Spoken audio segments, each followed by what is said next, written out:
নমরুদ জেলখানা থেকে দুজন কয়েদিকে ডেকে আনলো, কয়েদি এনে অর্ডার করলো একটাকে এখনই শিরোচ্ছেদ, হেড অফ, ডেথ পেনাল্টি, মৃত্যুদণ্ড দেয়া হলো, ফিনকি দিয়ে রক্ত বেরোনো।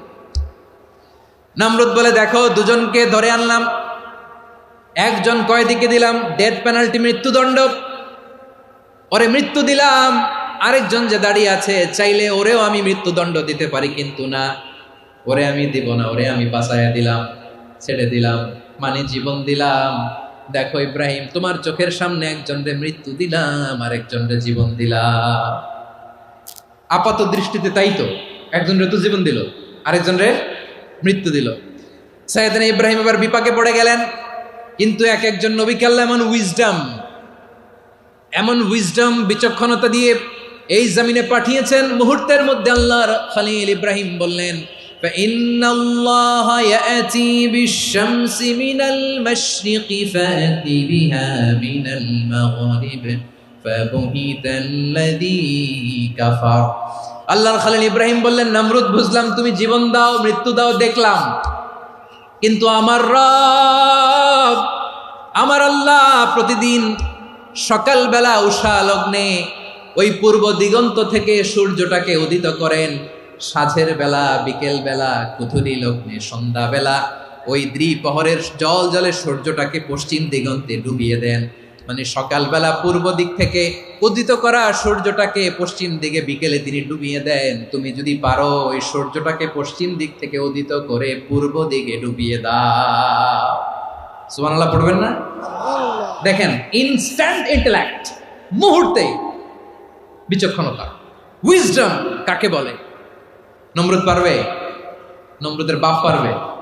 ওর দাদা, ওর 14 গোষ্ঠী, গোটা বিশ্বের সব ক্ষমতাধর রাষ্ট্রনায়করা একসাথে হলে পারবে? বা বুহিতাল্লাযী কাফার পারে নাই, ব্যর্থ হয়েছে। এবার তেলে বেগুনে জ্বলে উঠেছে, রেগে মেগে আগুন বলে, ফালকুহু ফিল জাহিম। ওর সাথে তর্ক নাই, না পেরে এবার এটারে আগুনে ফেলা। বিশাল বিশাল গাছ কেটে লাকড়ি এনে আগুনের কুণ্ডলি বানানো হলো, দাও দাও দাও দাও করে আগুন জ্বলে। আল্লাহর খলিল ইব্রাহিমকে আগুনে নিক্ষেপ করা হবে। আল্লাহর খলিল সাইয়েদনা ইব্রাহিমের হাতের মধ্যে রশি দিয়ে টাইট করে বাঁধা হলো, পায়ের মধ্যেও টাইট করে রশি দিয়ে বাঁধা হলো। আল্লাহর খলিল ইব্রাহিমকে আগুনের কুণ্ডলির মধ্যে ফেলা হবে। অমিয়া, আপনি যে বিপদের কারণে ভয় পান, হতাশ হন, এটা কোনো বিপদ ওনার বিপদের সামনে? পটুয়াখালী আওয়াজ করে বলুন, সাইয়েদনা খলিল ইব্রাহিমের বিপদের সামনে আমাদের বিপদগুলো কোনো বিপদ? এটা কোনো বিপদই না, এটা কোনো বিপদই না। হাত পা বেঁধে টাইট করে নিক্ষেপ করা হবে, সিম্পলি ফেলা যাবে না, কারণ দাও দাও করে দ্য ব্লেজিং ফায়ার, এমন আগুনের কুণ্ডলি, কাছে যাওয়া যায় না, আগুনের উত্তাপে নিক্ষেপ করা হবে।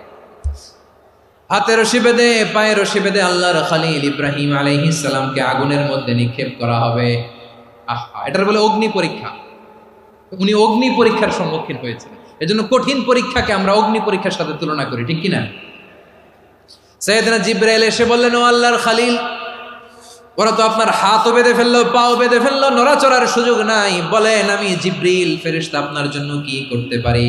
আল্লাহর খলিল ইব্রাহিম বলেন, ও জিবরাইল, তোমার কাছে আমার কোনো চাওয়া পাওয়া নাই। সুবহানাল্লাহ বলেন। তোমার কাছে বলার কিছু নাই, তোমার সাহায্যের আমার দরকার নাই। সাইয়েদনা ইব্রাহিম আলাইহিস সালামকে হাতে পায়ে রশি বেঁধে, হাত পা বাঁধা অবস্থায় জ্বলন্ত অগ্নিকুণ্ডে যখন নমরুদের দলবল নিক্ষেপ করবে, আল্লাহর খলিল কিভাবে নিজেকে আল্লাহর কাছে সঁপে দিয়েছেন, পটুয়াখালীর ভাইরা খেয়াল করে শুনুন।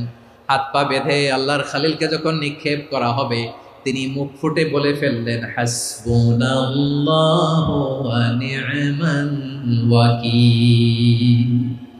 হাসবুনাল্লাহু ওয়া নি'মাল ওয়াকিল, আমার জন্য আল্লাহই যথেষ্ট,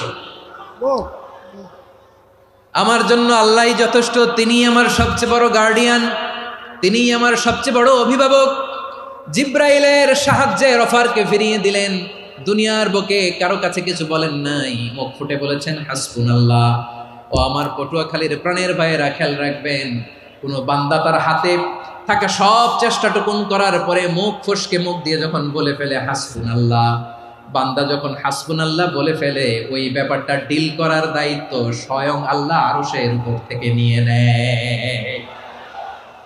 আপনি যখন বলে ফেলবেন হাসবুনাল্লাহ, এটা ডিলিং করবে কে তখন? চিল্লায় বলেন না, তিনি কে? বান্দা তার সাধ্যের সবটুকু চেষ্টার পরে নতজানু হয়ে যখন বলবে হাসবুনাল্লাহ, আল্লাহ তুমি আমার জন্য যথেষ্ট, নি'মাল ওয়াকিল, তুমি আমার শ্রেষ্ঠ অভিভাবক, তখন তার কি দরকার না দরকার এটা ডিল করে স্বয়ং আল্লাহ। নিক্ষেপ করা হলো সাইয়েদনা ইব্রাহিমকে অগ্নিকুণ্ডলিতে। হাজার হাজার মানুষের দৃশ্য দেখার জন্য জড়ো হয়েছে এরকম বিশাল ময়দানে। কিন্তু কি অবাক করা ঘটনা, সবাই ভয় পাচ্ছিল, না জানে কি হয়ে যায়। আল্লাহর খালিলকে যখন আগুনের কুণ্ডলিতে নিক্ষেপ করা হয়, আল্লাহর খালিল ইব্রাহিম আগুনের কুণ্ডলীর মধ্যে বসে বসে মানুষগুলোর দিকে তাকিয়ে হাসতে শুরু করে দেয়।